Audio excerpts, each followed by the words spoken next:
Fall is one of my favorite times here in the color garden at Cheekwood because all of those little plants that were in 4-inch pots early in the spring when they went in the ground are now in their full glory, and they really have been all summer, but fall gives an entirely different look to the garden.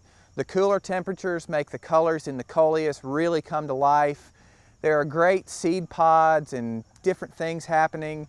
The bees are really active, working on getting all of their nectar stored for the winter.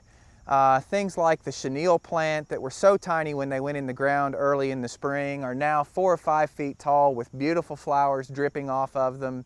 And it's just a really exciting time in the garden, and a time when this sort of overwhelming sense of lushness and fullness is really at its best.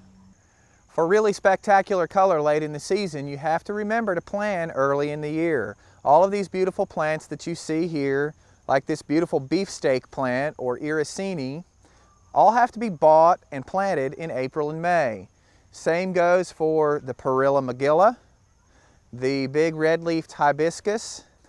Now when you purchase these plants, like I've already mentioned, they're going to be small plants in 4-inch or maybe gallon pots, and they're not going to look like they do now. So that's where your design ability and your creativity and your artistic ability come into play.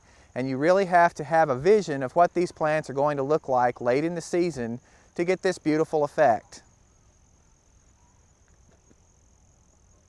Now this particular area might look a little bit familiar to you all because we have seen it before on a previous visit to Cheekwood.